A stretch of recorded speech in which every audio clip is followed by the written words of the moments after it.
Olá, boa noite. Está no ar o Show Business, o mais tradicional talk show de negócios da TV brasileira.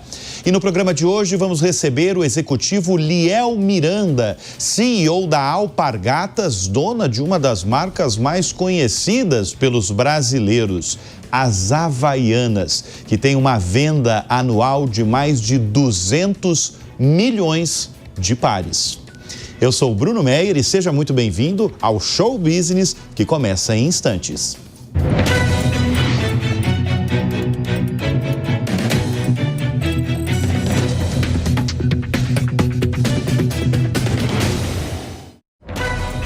Ele comanda a Alpargatas, dona de uma marca icônica chamada Havaianas. Nós vamos conversar nesta edição do Show Business com o CEO Liel Miranda. Liel, obrigado pela presença em nosso estúdio. Você comanda a Alpargatas desde fevereiro de 2024. Você consegue definir, né? É um período, querendo ou não, breve da posição que você está. Mas você já consegue definir como ela virou uma marca desejada ao longo do tempo pelas pessoas e com uma participação aí de mercado de mais de 70% aí no setor de chinelos? Bom, muito obrigado, Bruno. Grande prazer estar aqui falando dessa marca que pertence aos brasileiros, na verdade, né? A gente vende 200 milhões de pares de Havaianas no Brasil, que dá quase um para cada brasileiro todos os anos. Então, todo mundo tem a sua Havaianas em casa, todo mundo compra todos os anos, é um ícone brasileiro. A história da marca, na verdade, é muito longa. Foi lançada em 1962, ela representa o Brasil lá fora, né? Original do Brasil. Tem muita gente lá fora que, quando pensa num produto brasileiro, pensa em Havaianas. E aqui no Brasil, ela tem uma história fantástica. Ela era um produto básico, era um produto da cesta básica, como o arroz, o feijão. E, de repente, virou um produto de moda. E isso aconteceu mais ou menos há uns 25 anos atrás, quando os consumidores mais jovens, surfistas e tal, começaram a usar Havaianas como um produto icônico e um produto da moda, e a empresa aproveitou essa onda e começou a falar disso e começou a lançar produtos com inovação. Então, nesses 25 ou mais anos, a Havaianas passou a ser parte da moda e do estilo e da cultura brasileira. Deixa eu chamar a atenção, porque a gente tem um dado super recente da Alpargatas, né, uma companhia de capital aberto, e ela teve uma receita líquida de 1 bilhão e 101 milhões de reais no segundo trimestre deste ano. É uma alta de 8,3%, se a gente comparar o mesmo período de 2024. Teve crescimento no mercado internacional, né? Se você citou, o mercado internacional cresceu 13%, aqui no Brasil cresceu 8%.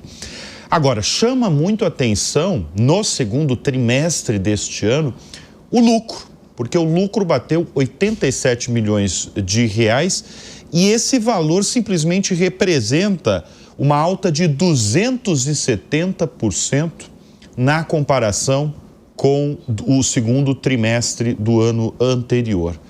O que motivou essa alta, Liel? Foram duas coisas. A primeira delas é que a Alpargatas e a Havaianas tinham passado por um período mais turbulento depois da pandemia. Depois da pandemia, o consumo se alterou muito, né? Os produtos que eram consumidos durante a pandemia perderam volume depois da pandemia, e aí a empresa teve que ajustar estoques. E nesse ajuste de estoques, isso impactou o segundo trimestre do ano passado. Esse foi o lado negativo dessa história, porque esse ano a gente conseguiu resolver esse problema e não tivemos nenhum problema com estoques excessivos. A coisa boa é que também tem uma outra parte desse crescimento no lucro, que foi o tipo de produto que a gente está vendendo. A gente está vendendo um produto com mais inovação, com mais valor agregado, então o consumidor está evoluindo no gosto e no tipo de Havaianas que ele está comprando, e que está comprando menos Havaiana básica e mais as Havaianas inovadoras, de estilo, e isso melhora o preço médio do produto e melhora o lucro também. Então, duas variáveis. São essas duas variáveis.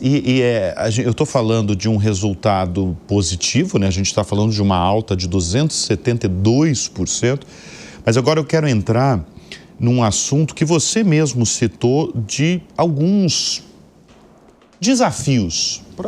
Não sei se é exatamente um problema. Eu acredito que foi um problema, não sei se foi na sua gestão. Vocês tiveram aí desafios como estoques excessivos, né, que você citou, aumento de preços, vocês tiveram problemas de logística. Como é que vocês enfrentaram todos esses problemas, Liel? Bom, isso aconteceu antes da minha gestão. Antes da sua gestão, exatamente. Há 1 ano e meio, mas foi o que eu expliquei sobre a pandemia. A pandemia mesmo foi determinante. Eu imagino por conta do estoque, né? A pandemia, ela atrapalhou muito as empresas porque a demanda oscilou demais. Alguns produtos, a demanda cresceu, porque as pessoas passaram a usar mais em casa. Chinelo, Havaianas é um desses. Outros produtos, a demanda caiu, porque as pessoas não estavam indo mais para o trabalho e para a rua. Nessa oscilação de demanda, algumas empresas tiveram dificuldade de acompanhar a compra da matéria-prima, a produção, a gestão do inventário para abastecer o mercado corretamente. A Alpargatas enfrentou esse problema, então a gente entrou o ano de 2023 com um inventário muito elevado e a gente teve que fazer toda a gestão desse inventário, o que impactou os resultados do ano passado, por exemplo. Esse ano a gente já superou todos esses problemas. O inventário já está normalizado, a gente não tem nenhum problema de abastecimento, de supply chain, a gente hoje consegue entregar 80% dos pedidos no dia certo, na hora certa, com a quantidade correta para os nossos clientes, e a gente acertou também o portfólio, porque agora a gente, como eu expliquei antes, tem um portfólio mais atrativo e está vendendo mais de um produto ainda mais valioso para o consumidor. Isso que você falou dos clientes, né, de saber, de ser assertivo, de certa forma, de entregar na hora certa, no dia certo, você está falando, por exemplo, para um cliente que eu vou dar um exemplo, um atacarejo, um supermercado, é isso? Ou você está falando de algo mais amplo, inclusive, o consumidor que compra online? Todos os canais. Todos os canais. Havaianas é um produto presente em mais de 300 mil pontos de venda no Brasil. Então, todos os lugares... Exatamente. Todos os estados brasileiros? Todos os estados brasileiros, 300 mil pontos de venda. A gente todos os municípios? Absolutamente todos os municípios, tá. Então, a gente está presente em 95% dos lares brasileiros. Então, é muito pouco provável que você não encontre Havaianas em algum lugar para comprar.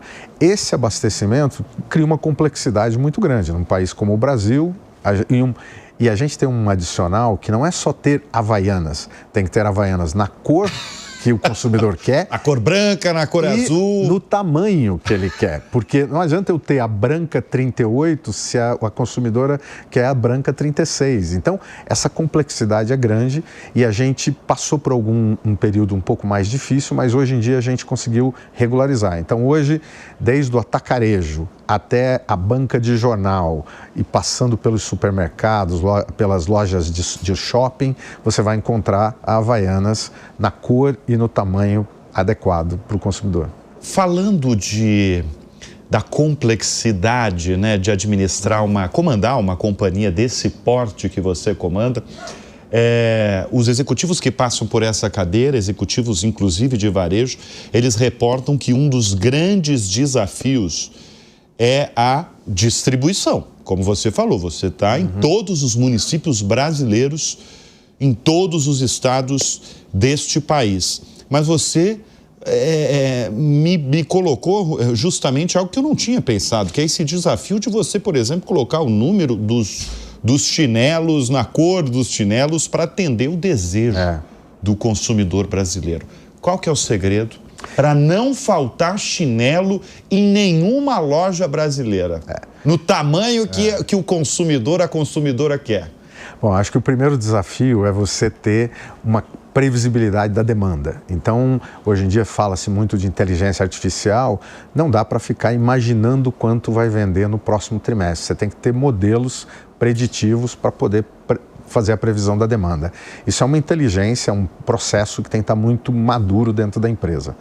Depois disso, você tem que ter manufaturas, fábricas muito ágeis para poder responder a essa oscilação. Nós temos 4 fábricas no Brasil, tem 3 no Nordeste, 1 em Minas Gerais, e essas fábricas operam de acordo com a demanda. Quando a demanda cresce muito para uma determinada cor, a gente tem que se adaptar a isso muito rapidamente. Então, planejamento de demanda, depois flexibilidade de manufatura e depois ter uma boa relação com os parceiros de distribuição, porque a gente atende desde o atacarejo, que a gente atende direto, mas atende a pequena loja, e aí você tem que ter distribuidores. Nós temos mais de 60 distribuidores no Brasil que visitam essas pequenas lojas. Então, é uma cadeia completa. E só para te dar um exemplo de como essas coisas são dinâmicas, a gente teve agora recentemente uma Havaianas bege, né? E ela foi lançada e o consumidor gostou daquela cor e começou a chamar de Havaianas encardida na mídia digital. Encardida. E esse negócio... está fazendo sucesso? Está fazendo um sucesso enorme. A demanda triplicou. E aí entra de novo a agilidade. A gente teve que acelerar a produção e acelerar a distribuição para atender essa necessidade. E você, eu imagino, uma agilidade impressionante do seu time, né? Porque para identificar como é que é, aliás, a operação diária de vocês, porque vocês vão identificando nas regiões brasileiras as demandas. Você está citando um exemplo. Que é o chinelo encardido. Posso chamar assim já. Exato. Né? O consumidor chama assim. Já chama assim, chinelo encardido. Como é que vocês acompanham? Porque também eu imagino a diferença dos gostos entre as regiões brasileiras, né? Tem muito isso. Tem alguma diferença de gosto, mas é muito mais de cores, de preferência de cores, e essa já é uma característica das regiões e a gente já incorporou isso nas nossas coleções. Então a gente lança as coleções já sabendo que tem que ter algumas cores que vão fazer mais sucesso numa determinada região ou às vezes num determinado canal. Tem algumas cores que fazem sucesso nas lojas, nos shopping centers, porque os jovens estão acostumados a comprar nessas lojas mais do que nos supermercados e atacarejos. Então, essa alocação de cor, tamanho e modelo também segue essas tendências do consumidor.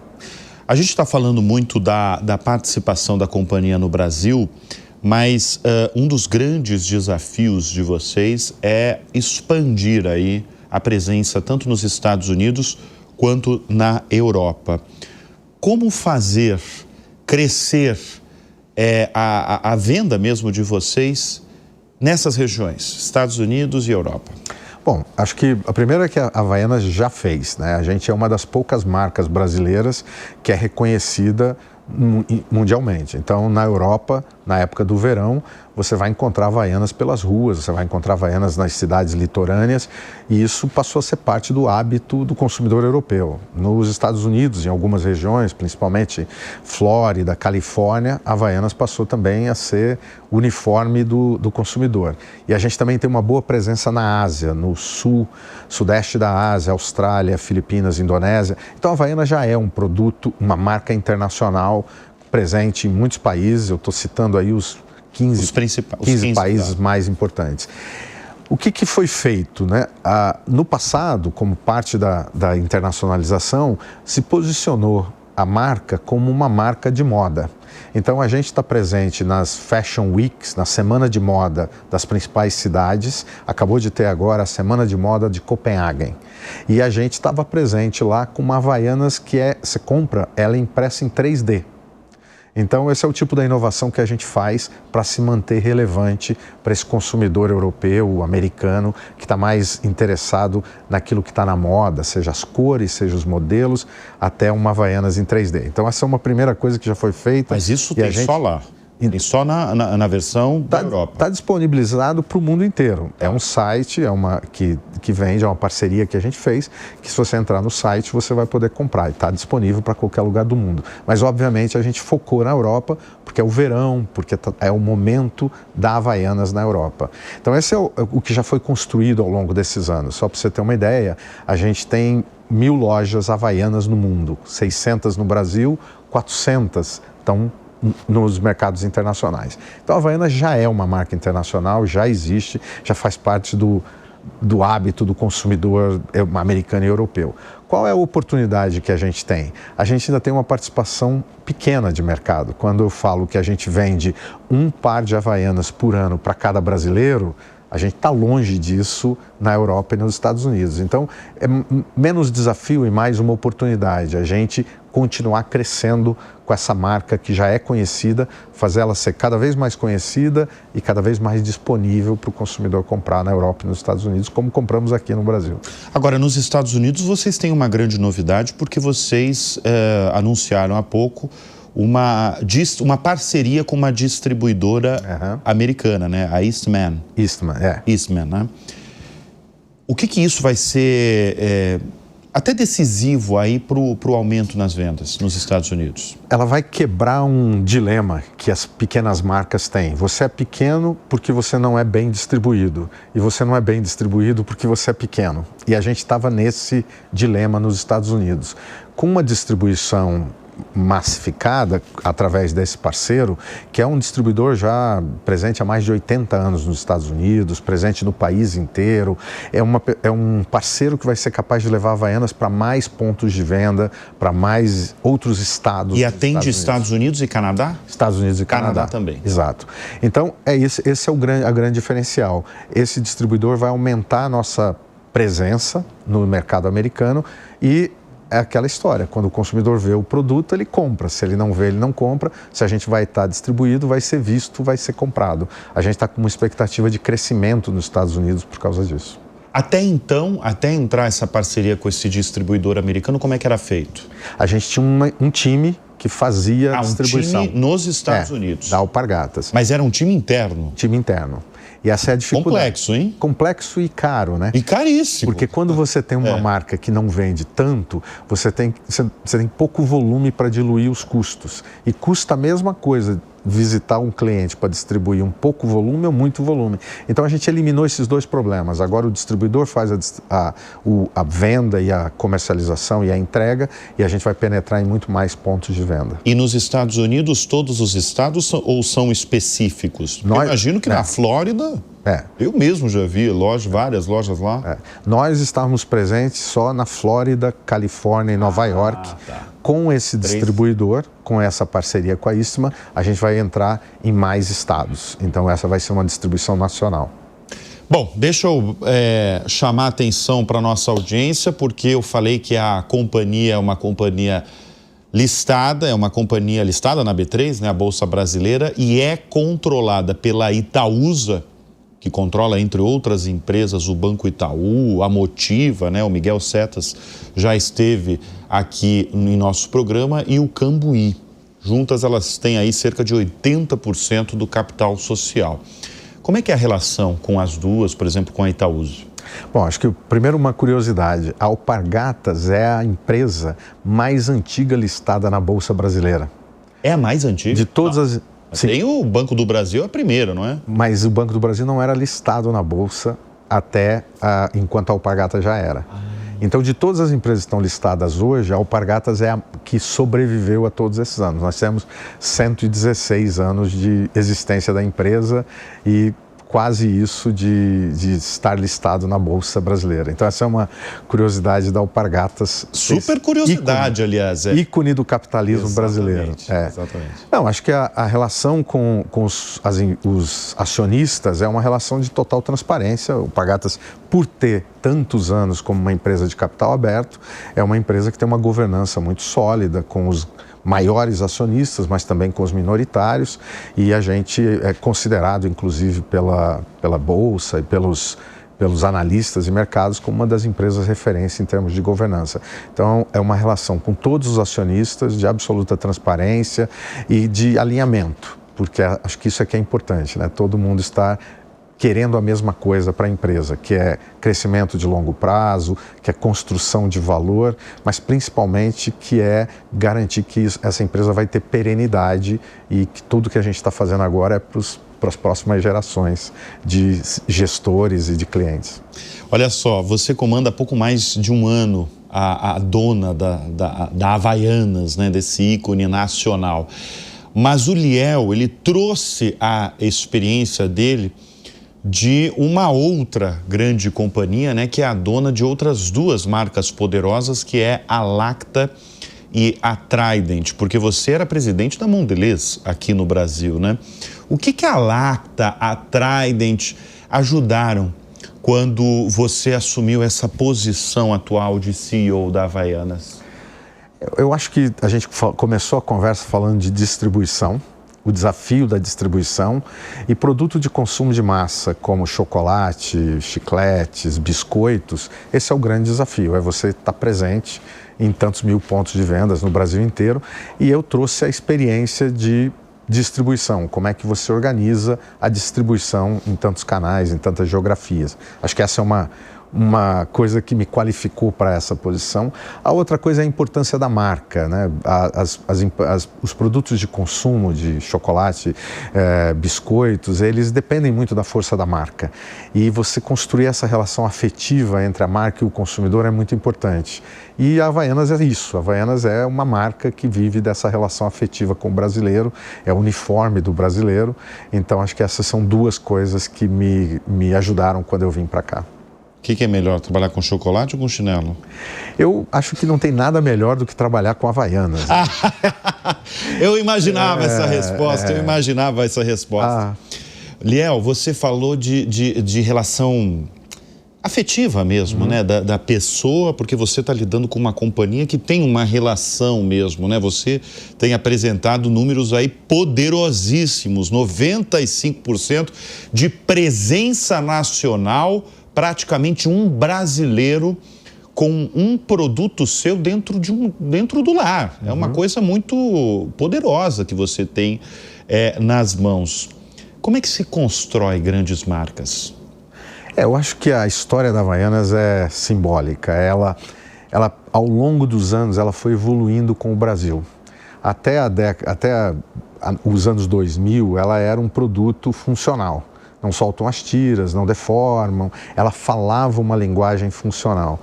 Com a mudança, com os consumidores satisfeitos com a questão funcional, tá bom, outros produtos podem me entregar essa solução funcional. Eu quero uma marca que fale mais da emoção. Ela evoluiu e começou a falar da emoção. E aí foram todas as campanhas maravilhosas de Havaianas que traziam humor, que trouxeram essa coisa de que todo brasileiro, todo mundo ama, todo mundo usa. Isso passou a ser um símbolo mesmo do Brasil. Tanto é que uma das marcas, dos modelos mais vendidos fora do Brasil é aquela Havaianas com a bandeira do Brasil. Então, aqui no Brasil, a gente tem vários tipos. Na Europa e nos Estados Unidos, aquela que tem a bandeira é a mais vendida, porque o consumidor americano e europeu, ele quer comprar um pouco de brasilidade, ele quer comprar um pouco da ginga, ele quer comprar um pouco dessa coisa do brasileiro que tem um estilo de vida. Pertencimento mesmo, né? De você morar na Europa, de você morar nos Estados Unidos, mas você está ali mostrando. Uma forma de mostrar também, né? Então, eu acho que a gente passou do funcional para o emocional e hoje a gente está tentando se conectar com via digital um pouco mais personalizado, porque é isso que o consumidor quer agora. Mas então, você falando do digital, você tem um produto em mãos que não é difícil lidar com o digital, porque o seu consumidor, ele não gosta de ir na loja e até provar por conta do tamanho, porque você inclusive falou, né, do desafio de você calçar 36 e chegar numa loja e não ter 36 da Havaianas encardida, né? Depende do lugar. Aqui no Brasil, a nossa venda de e-commerce é baixa, porque tem 300 mil pontos de venda. Quanto é? É menos de 5%. Menos de 5%. Então, corrobora o que eu acabei de falar. O consumidor gosta de ir na loja provar o seu produto. E talvez porque ele encontre Havaianas em todos os lugares onde ele vá. Se você resolver agora, eu preciso comprar uma Havaianas nova, você, na ida para casa, se você parar no posto de gasolina, ou no supermercado, ou na farmácia, você vai encontrar Havaianas. Ou se você passar no shopping, você vai encontrar vários lugares vendendo Havaianas. Então, essa disponibilidade faz com que o e-commerce seja menos relevante. Mas, por exemplo, nos Estados Unidos, 30% do nosso volume é via e-commerce. Porque a gente não tem a distribuição que a gente tem aqui. Então, o consumidor lá, ao invés de ele ter que procurar, ele vai no e-commerce e compra. Na Ásia, que é um mercado onde a gente tem uma boa presença, é mais de 10% no e-commerce também. Então, ele depende da disponibilidade do produto no ponto de venda o consumidor vai preferir mais ou menos. Até porque o número é fácil, né? Depois que você comprou a primeira, você sempre sabe qual é o seu número. O seu número, exatamente.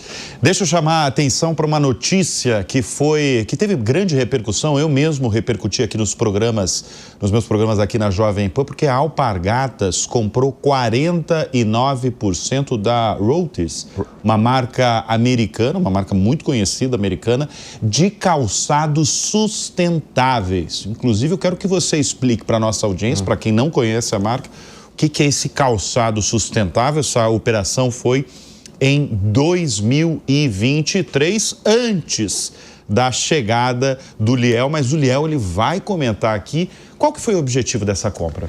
Então, primeiro falando o que é a Rothy's, é um calçado feito de garrafa PET. Então, é uma empresa que coleta garrafas PETs que foram descartadas em qualquer lugar, na natureza, e recicla esse produto e transforma em calçado. E o calçado é confortável, é lavável, então ele dura muito, você pode lavar várias vezes. Então, por todas essas características, ele é muito mais sustentável do que um calçado feito de plástico, ou de couro, ou de qualquer outro material. Então, sustentabilidade no material utilizado e sustentabilidade na durabilidade, porque como você pode lavar, você pode usar esse sapato por muitos anos. Essa empresa é uma empresa americana, ela basicamente vende nos Estados Unidos, 99% da venda dela está nos Estados Unidos, e ela vende no e-commerce, nesse caso 75% do volume é via e-commerce e 25% são as lojas próprias que nós temos lá, 30 lojas da Rothy's nos Estados Unidos. Então, é um outro modelo de negócio, completamente diferente de Havaianas, que é um produto de consumo de massa, que está disponível em muitos pontos de venda. Esse é um produto que é vendido principalmente digital, e é um produto que o consumidor tem uma relação muito mais forte pela questão da sustentabilidade. A marca está indo muito bem, a gente está indo muito bem. Isso que eu ia perguntar, como é que ela tem ido? A gente cresce todos os anos, os últimos 2 anos, e esse ano, a gente já tem os 2 primeiros trimestres, a gente tem crescido quase 7% de crescimento de faturamento, e é uma marca rentável. E como é uma marca basicamente americana, ela nos dá para a Alpargatas uma presença no mercado onde a gente não tem uma presença ainda tão relevante com a Havaianas. Ela ajuda a gente a estar presente no mercado americano. Em relação à temperatura, seja no Brasil, seja na Europa, seja na Ásia, o quanto isso impacta na decisão de compra do seu produto? Bom, impacta. É tudo? Não. É tudo? Não é tudo. Impacta, depende de onde. No Brasil e na Ásia, que a temperatura oscila menos, aqui quando está 20 graus, a gente acha que está um inverno infernal. Mas em São Paulo, nos últimos dias, tem estado 5, 8, 10, né? Então, no verão brasileiro e no verão asiático, o volume cresce por volta de 20%. Então, você tem uma média de venda ao longo do ano. Quando chega o verão, final do ano aqui no Brasil, aumenta 20%. Na Europa, que o verão é restrito a 4 meses, é quase que 80%. 80% da venda acontece naqueles 4 meses de abril, maio, até julho, agosto. Quer dizer, cai muito depois. Cai muito depois. Porque no inverno europeu, quando você está com -5 ou até com 0, é muito pouco provável que as pessoas vão comprar Havaianas. Então, é muito concentrada no verão na Europa. Na Ásia e aqui no Brasil, ela é diluída ao longo do ano. Mas a gente citou aqui, por exemplo, uma cidade como São Paulo, né, que as temperaturas aí nos últimos dias, as últimas semanas, chegaram a 10, 9, 8 graus, né? Vocês venderam menos Havaianas por isso? Vende menos. Vende menos. Mas em compensação, em novembro a fevereiro, a gente vende muito mais. Então, no ano, as 200 milhões de... 200 milhões. E agora, falando de ano, né? Qual que é a expectativa para esse segundo semestre? Olha, a gente acredita que a performance que a gente vem tendo vai continuar, porque não tem nenhuma variável que possa, hoje, que a gente conheça hoje, que possa mudar essa trajetória. Então, a gente acredita que vai ser um bom ano para a Alpargatas, principalmente se a gente comparar que o ano passado a gente ainda teve todos aqueles problemas anteriores para resolver. Estoque excessivo. Estoque, a questão do abastecimento, a questão até do portfólio, que a gente teve que simplificar muito. Esse ano tudo isso já está em funcionamento, então a gente espera um bom ano, muito alinhado com o que a gente vem tendo até agora.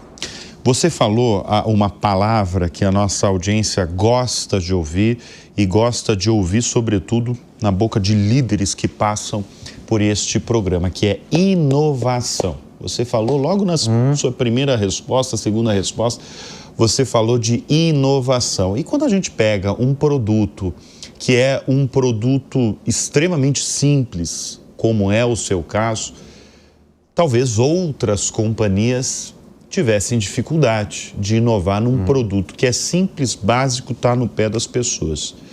Como, Liel, inovar num produto que é simples e que já é consagrado? Eu acho que essa é a beleza do que a Alpargatas fez com a Havaianas ao longo dos anos. Ela nunca parou no produto, ela sempre trouxe a conexão emocional. Então, esse ano, por exemplo, a gente lançou umas colaborações com outras marcas. A gente lançou uma com uma marca de luxo que estourou a internet. A gente teve aí milhares de pessoas falando disso.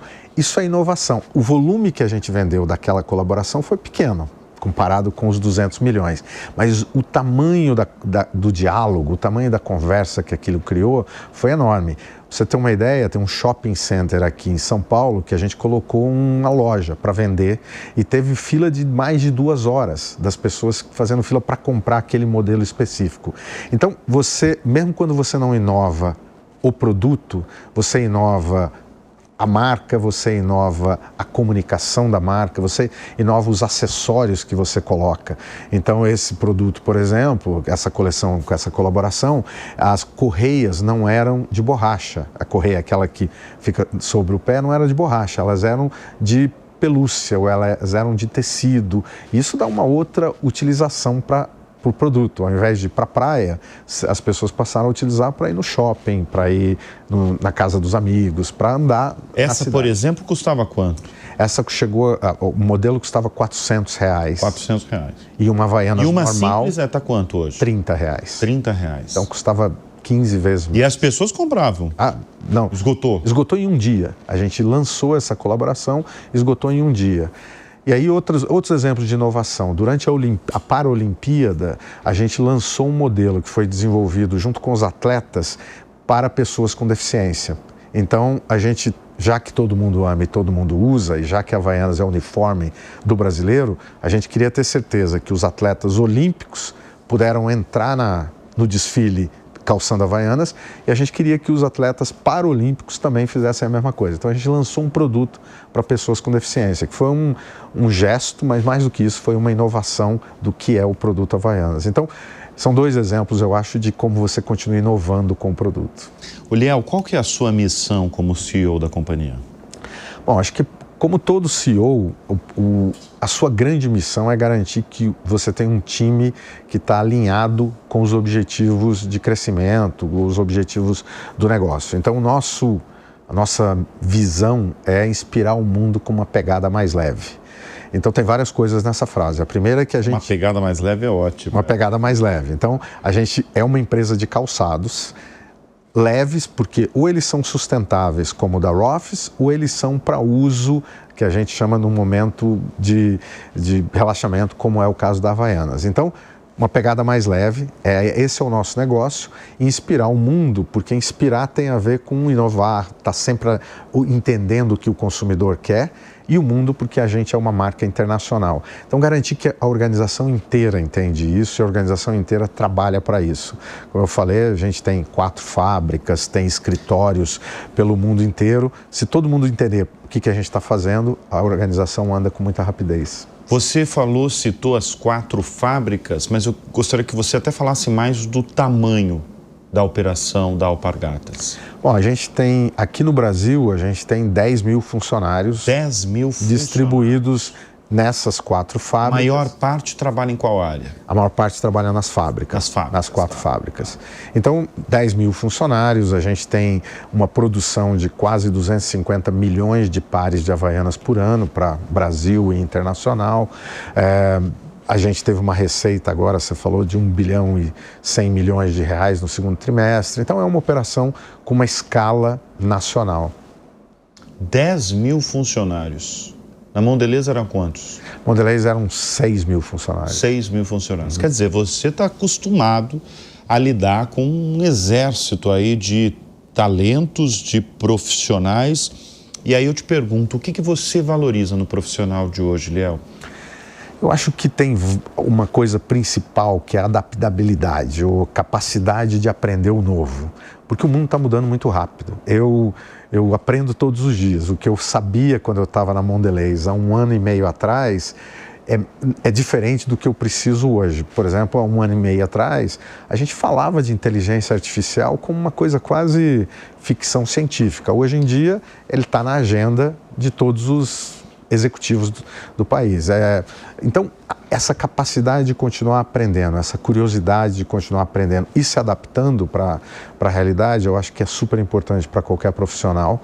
Eu acho que uma outra coisa fundamental é que o profissional saiba trabalhar colaborativamente, porque no final das contas as empresas deixaram de ser funções, né? A área industrial, a área de marketing, a área de vendas, isso não existe mais. Hoje em dia as empresas trabalham por projetos e por processos. Então a gente quer lançar uma Havaianas inovadora na Olimpíadas. Isso tem que passar por todas as áreas e todo mundo tem que trabalhar. É uma corrida de revezamento, não dá para cada um fazer o seu e esperar que vai dar certo. Então eu acho que adaptabilidade e colaboração são 2 características super importantes. E qual é aquela característica que faz você demitir uma pessoa ou mesmo não ser aprovada num processo seletivo? É difícil dizer qual, porque eu acredito muito em a pessoa certa no lugar certo, na hora certa. Às vezes uma pessoa de super sucesso numa determinada posição, você acha que você vai, vou promover essa pessoa, vou dar uma nova posição para ela. E é um fracasso, porque ela era muito boa naquilo que ela fazia, não necessariamente ela vai ser boa. Então, acho que o grande segredo dos líderes, todos os líderes, é saber entender as pessoas. Quem é esse profissional? No que ele é bom para escolher em que posição eu vou colocar, eu vou contratar para essa posição. Às vezes eu encontro talentos que são muito bons e eu não contrato, porque eu acho que ele vai ser infeliz na posição. Naquela posição. Às vezes ele quer, ou porque ele admira a empresa, ou porque ele está interessado na posição, no cargo que a gente está oferecendo. Mas quando você entrevista, você sabe que aquela pessoa pode até ficar animada por alguns meses, mas no médio prazo não vai estar feliz. Eu acho que você tem que ter essa sensibilidade. E aí você escolhe as pessoas certas para as posições certas, para o momento, para aquilo que você precisa. A gente está falando da trajetória aí do Liel Miranda. Você está há pouco tempo, né? Pouco mais de 1 ano na liderança da Alpargatas. Você tem quantos anos de Mondelez? 3 anos foram? Eu fiquei 4 anos na Mondelez. 4 anos na Mondelez. Mas ele não é aquele tipo de profissional que vai passando rapidamente, né? Como costuma ser com a geração mais jovem, porque na trajetória do Liel são 27 anos na Souza Cruz, né? E na Souza Cruz ele começou lá como trainee, atuou em várias áreas ali, ocupou funções importantes na China, no Canadá, na Inglaterra, até chegar à presidência da companhia no Brasil. O que você acha, acredita que foi determinante para a sua ascensão, já que você começou como trainee da companhia? Eu acho que é difícil dizer o que exatamente, mas eu diria que as características que eu falei antes foram importantes. A adaptabilidade. Você imagina que eu sou do Mato Grosso do Sul. Eu cresci em Mato Grosso do Sul e fiz faculdade em Mato Grosso do Sul, que é um ambiente agropecuário. Qual que é a sua formação? É administração. Administração. Então, quando eu entrei na Souza Cruz, eu saí desse ambiente mais agro e passei a conviver com um ambiente industrial, comercial, varejo. Foi uma adaptação. Eu fiz faculdade num ambiente muito mais voltado para a agropecuária, para a gestão de empresas de commodity. E eu tive que crescer e me desenvolver numa empresa de produto de consumo de massa. Depois, quando eu saí do Brasil, morei 15 anos fora, como você falou. Você imagina um executivo chegar na China, eu morei lá por 3 anos, e ter que operar naquele ambiente que é uma cultura muito diferente. Não é nem a língua só, mas a cultura é muito diferente. Então, a adaptabilidade que eu falei que é importante foi crítica, eu acho que para as minhas movimentações de carreira. E a outra foi essa necessidade de aprender, a curiosidade de aprender, continuar aprendendo. Não, mas eu chamo a atenção porque são quase 3 décadas em uma mesma companhia, embora esses últimos anos aí você teve, 4 anos em uma companhia e você está pouco mais de 1 ano em outra. Como é que foi essa sua passagem longeva e viver quase 3 décadas em uma mesma companhia? Porque o seu perfil de executivo é um perfil similar a outros executivos que passam aqui no show business, que são executivos que ficam muito tempo em companhias. Mas se a gente tem uma audiência jovem, Leal, que muitas vezes se chocam aí quando vem um perfil como o seu, ou o perfil dos pais deles, né? Nossa, meu pai ficou 4 décadas, 5 décadas, se aposentou na mesma companhia, porque a realidade do mercado de trabalho para os mais jovens é diferente, né? Muitos, a maior parte, inclusive, não pensa, inclusive, em ficar tanto tempo na mesma companhia. Como é que foi essas quase 3 décadas? Eu tenho que confessar que eu também não pensava. Quando eu era jovem e entrei como trainee, eu não imaginava que eu ia ficar 3 décadas. Mas eu acho que uma parte disso é o que você falou. A gente estava num ambiente da economia brasileira, do mercado de trabalho, mais estável. E essa realidade mudou. As empresas hoje estão muito mais dinâmicas nas estruturas, na forma de trabalhar, e as pessoas acabam mudando mais de empresas. A outra variável que eu acho que é importante é que na Souza Cruz, na minha carreira de 27 anos, eu mudei muito, né? Então, eu morei na China, morei no Canadá. Que deixa o trabalho mais dinâmico. Na Inglaterra, no Brasil, eu trabalhei 10 anos antes de mudar e depois voltei e trabalhei mais 4 anos. Deixa mais dinâmico. É a mesma empresa, mas não foi a mesma realidade de trabalho. Acho que isso contribuiu muito também. Eu falei da turma que está chegando ao mercado de trabalho, né, e tem uma realidade, inclusive um comportamento muito distinto à de gerações passadas. Para você, o que mais se destaca ou o que mais, de certa forma, o aflige? Porque eu já recebi executivos aqui no Show Business que, inclusive, falam de determinados problemas que você encontra na nova geração. Por exemplo, de você manter talentos, né? Às vezes você, inclusive, gosta de determinados profissionais e eles... Às vezes não é nem salário, não é você pagar um salário a mais, é por outras razões, outros propósitos que você perde talentos. O que você mais destaca nessa geração mais nova, essa geração que chega ao mercado de trabalho? Eu acho que o desafio de reter, desenvolver, motivar sempre existiu. Talvez agora as opções são mais disponíveis, mas sempre existiu. Acho que esse é um desafio. O que eu mais destaco nessa nova geração e que eu acho muito positiva é a capacidade de desafiar. Porque a gente, quando eu entrei no mercado de trabalho, há 35 anos atrás, você imaginava que quem estava lá sabia muito mais que você. E o seu objetivo era aprender com eles para reproduzir o que eles faziam. Hoje em dia, quando você está no mercado como a gente está, se você pegar um trainee, ele sabe mais de inteligência artificial do que eu. Se você pegar um executivo júnior, ele sabe mais de tendências de moda do que eu. E por aí vai. Se você pegar alguém da área industrial, ele sabe mais de indústria 4.0, automação, do que os executivos mais antigos da empresa.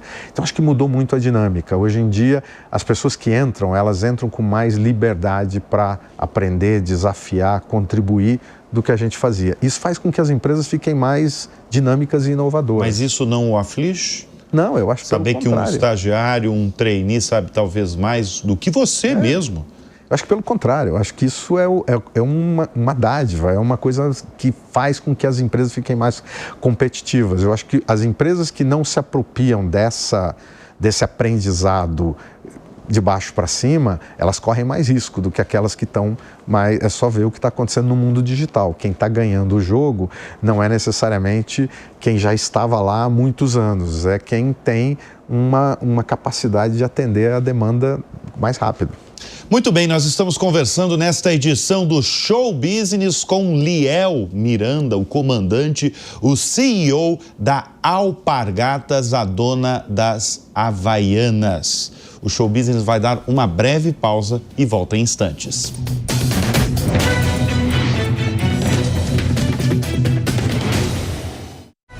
E nós voltamos com o Show Business nesta edição com Liel Miranda, CEO da Alpargatas, a dona das Havaianas. Liel, qual que é o tamanho?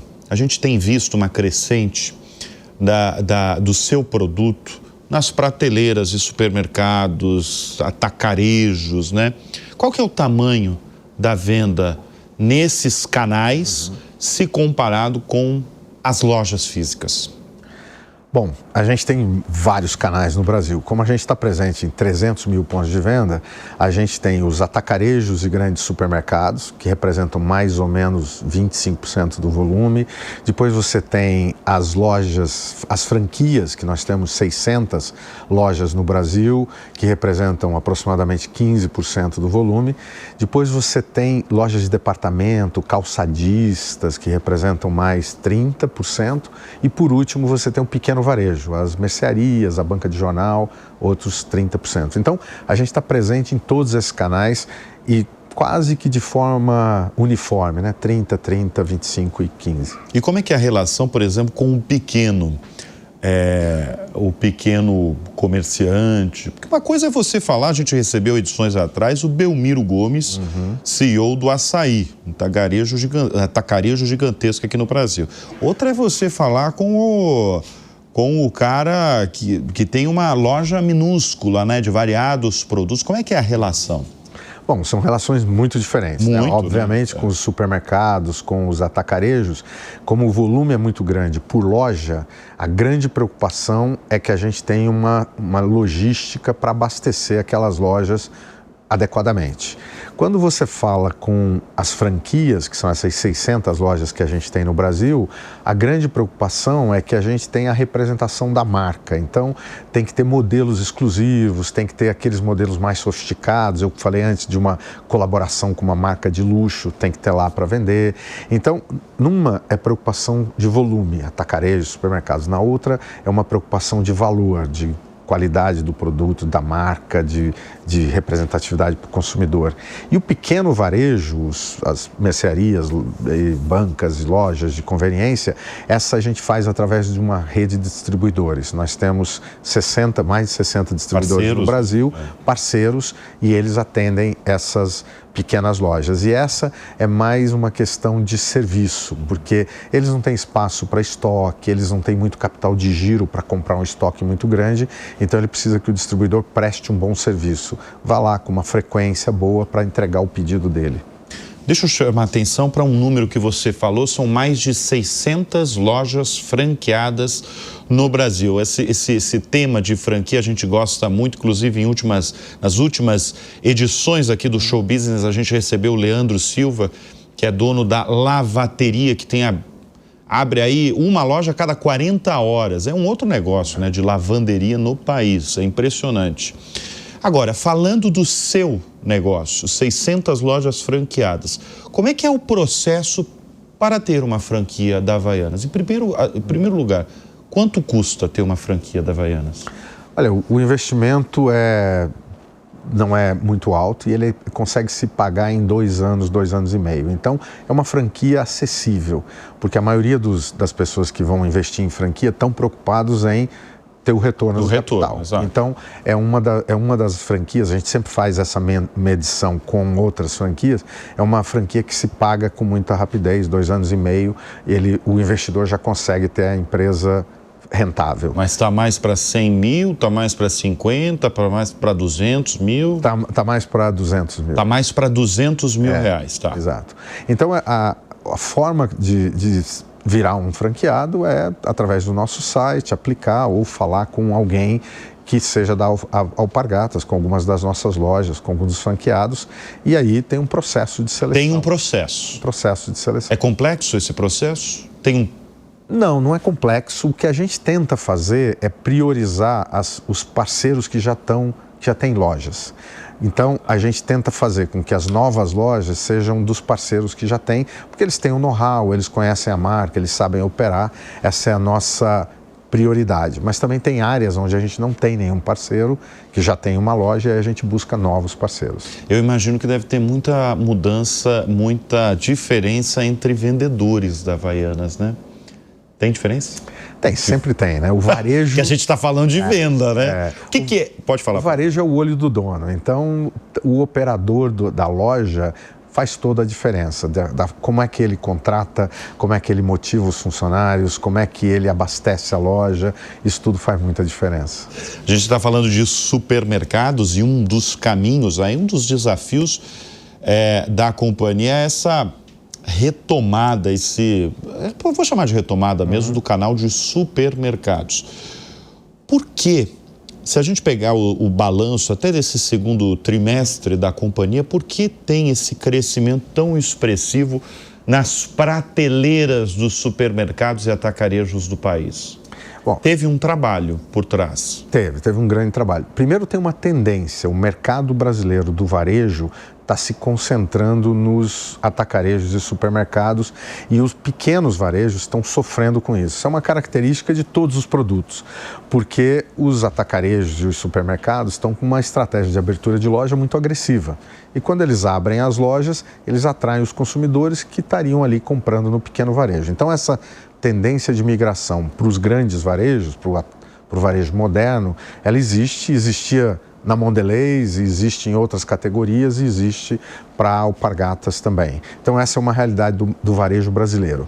Além disso, a gente focou muito em ganhar participação de mercado nos grandes varejos, porque é onde está o maior volume. Então, quando você ganha participação de mercado num canal que está crescendo, você cresce mais rápido ainda.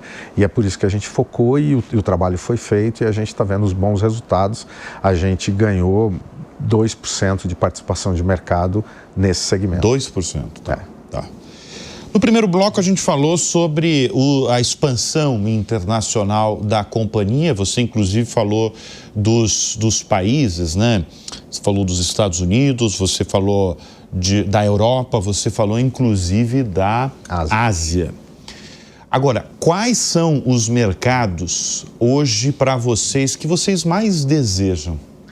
Bom, é impossível deixar de falar dos Estados Unidos, que é um dos maiores mercados consumidores no mundo, 300 milhões de habitantes e com um potencial de crescimento muito grande.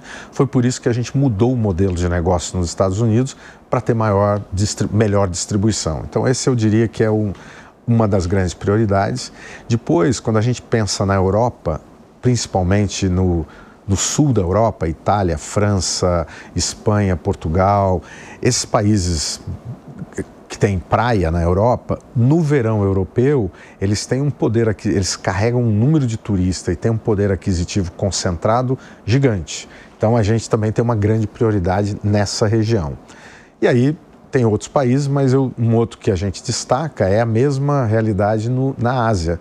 Indonésia, Filipinas, Austrália, Tailândia, são países com muito fluxo de turistas e turistas com poder aquisitivo. Então, a gente também tem uma grande prioridade. Eu diria que esses 3 blocos são as grandes prioridades que a gente tem fora do Brasil. E está na China? A gente está presente. Você que morou 3 anos, né, na China?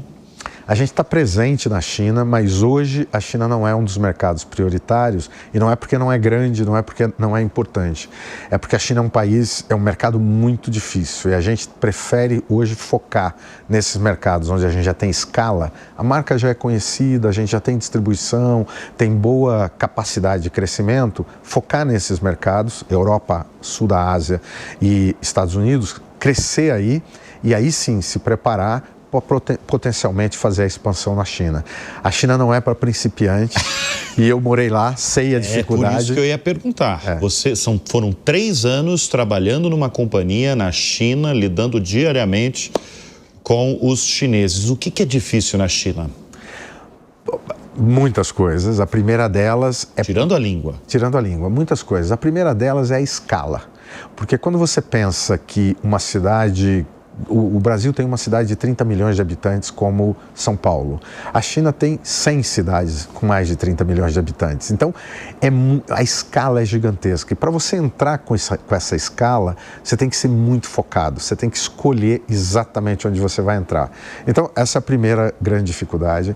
A segunda é que é um mercado muito competitivo. As marcas locais e os fabricantes locais, eles têm produtos de qualidade internacional, com distribuição muito grande. Então você vai jogar no campo do inimigo, você não está jogando no campo do adversário. Você tem que estar preparado para jogar no campo do adversário. Então a China e a Índia são 2 países, obviamente, muito tentadores para a maioria das empresas. Mas a gente preferiu focar nesses outros países onde a gente já tem escala e deixar para uma segunda fase entrar nesses mercados mais desafiadores. E tem uma característica que separa o consumidor brasileiro dos outros países? Eu não diria que tem uma característica específica. Todos os consumidores têm as suas pequenas sutilezas, mas nas categorias que eu trabalhei, morando fora do Brasil, na Mondelez, na Alpargatas, eu acho que o mais importante é que você tenha um produto que seja muito relevante, seja um chocolate, seja um biscoito, seja uma sandália, qualquer que seja o produto, o seu produto tem que ter muita relevância. Tem que ser um produto bom, que o consumidor queira comprar, e você tem que ter uma marca muito forte. Essas 2 coisas têm que ser, são mandatórias para qualquer mercado. A partir daí, você tem que construir distribuição, comercialização. Mas sem um bom produto e sem uma marca muito forte, para todo consumidor vai ser difícil. Você falou de relaxamento, né? Que o seu produto, de alguma forma, traz um relaxamento para quem usa. Isso é um estilo de vida? Vocês buscam um estilo de vida? Qual que é o estilo de vida que vocês querem propagar com o produto de vocês? Não é estilo de vida, é mais um momento. Sabe aquela hora que você chega em casa depois de tantas horas de trabalho e tira o sapato e bota Havaianas? É essa sensação de liberdade. Quando você está indo para a praia ou está indo para a piscina e você tira a roupa de trabalho e bota uma roupa de banho, é esse momento que a Havaianas traz. Ou, às vezes, até mais sutil, quando você está arrumando a mala para viajar e você lembra que tem que botar Havaianas porque você... É esse momento que traz na cabeça do consumidor essa lembrança de bem-estar, de relaxamento. Isso que a Havaianas quer representar na vida das pessoas. Você tem quantas em casa? Muitas. Eu diria que mais de 10. Mais de 10? Mais de 10. Caramba, e você é aquele mais do clássico? Você é o mais ousado? Totalmente. Você é aquele que tem a bandeira do Brasil? Você é aquele que tem a encardida? Qual que é o seu estilo? Totalmente clássico. Sabe aquela azul e branca, ou preta e branca? Eu tenho coleção, tenho todas, tenho para sair na rua, tenho para ficar em casa, adoro. Mas no trabalho nunca foi com ela? Não, trabalho nunca. Não. Trabalho é trabalho. Mas pode ir, as pessoas vão de Havaianas, vão trabalhar. Pode ir? Pode, claro. Afinal de contas, a gente quer inspirar o mundo com uma pegada mais leve, inclusive no nosso escritório. Muito bom. O Liel Miranda é um bom vendedor, aliás. Eu já vi vários momentos aqui do Show Business que você vendeu bem o seu produto. O que é uma boa venda do seu produto, Liel? Já que você tem aí 300 mil pontos de vendas no país. Eu acho que a boa venda começa, como eu falei antes, com um produto muito bom, né? Então a gente tem que ser capaz de entregar o produto que o consumidor quer. E você falou bem, tem o consumidor que quer a clássica. Então a gente tem que ter a clássica preservada. Não adianta querer inovar na tradicional, na clássica, que eu, por exemplo, não gostaria. Eu quero a minha tradicional. Mas tem o consumidor que quer a tira de tecido ou de outros materiais. Então, entregar o produto certo para o consumidor é a primeira coisa.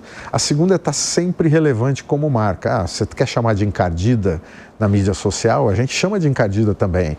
Teve um outro evento que foi muito engraçado, um clube de futebol. O dirigente falou que as pessoas que não deviam entrar no clube de Havaianas, porque, afinal de contas, aqui é um clube de nível. E a gente as pessoas fizeram uma manifestação na porta do clube, todo mundo calçando Havaianas, e a gente colocou. Então, a marca tem que estar muito conectada com o consumidor o tempo todo. Acho que é produto, marca, e aí você faz uma boa venda. Vem investimentos nos próximos tempos? Sempre. A Havaianas é Alpargatas, e a Havaianas é uma empresa que faz investimentos consistentes. A gente tem hoje um parque fabril que está preparado para o nosso crescimento para os próximos anos, mas a gente está sempre olhando que novas tecnologias a gente tem que trazer para atender esse consumidor que quer um produto diferente. Então, sim, a gente vai continuar investindo em novas tecnologias. E pergunta clássica aqui do Show Business, Léo Miranda: quem são as suas referências no mundo dos negócios e também na vida? Bom, acho que começar na vida, que talvez seja mais fácil. Uma grande referência é minha mãe, e uma das grandes características da minha mãe é sempre me perguntar, ao longo da minha vida e carreira, o que pior pode acontecer? Então, quando eu tive que escolher, eu quero trabalhar aqui em Campo Grande, Mato Grosso do Sul, onde eu cresci, ou eu vou entrar na Souza Cruz e ir para São Paulo? O que pior pode acontecer? Toma o risco, que o que pior é que, se não der certo, você volta para cá. Quando eu fui para o exterior, e várias vezes na minha vida, essa pergunta, o que de pior pode acontecer? Muitas vezes você descobre que o risco é muito menor do que o potencial benefício. Então você vai tomando. Então esse incentivo ao risco calculado foi muito importante na minha vida. Eu acho que a referência de negócio, eu admiro muito os empreendedores, porque eu fui um executivo a vida inteira. Então, acho que as pessoas que montaram as grandes empresas que a gente tem no Brasil hoje, não só no Brasil, mas fora do Brasil, que elas começaram uma empresa, porque você tem que ter uma resiliência, uma crença muito forte para dizer, essa ideia de entregar produto, compra online e depois eu vou entregar na casa, ou banco online, qualquer que seja a grande ideia, você tem que ter muita convicção para perseverar. Eu admiro muito essa convicção dos empreendedores. Mas o que eu mais gostei foi a frase da sua mãe, hein? Poderosa, hein? O que de pior pode acontecer? E isso que jogou você muitas vezes lá para frente, né? E continua jogando, né? E continua jogando. Bom, nós recebemos nesta edição do Show Business o CEO da Alpargatas, o executivo Léo Miranda, a quem eu agradeço muito a presença em nosso estúdio. Obrigado. Grande prazer. Eu agradeço muito a sua companhia, a sua confiança. O Show Business vai ficando por aqui. Muito obrigado e até semana que vem. Tchau.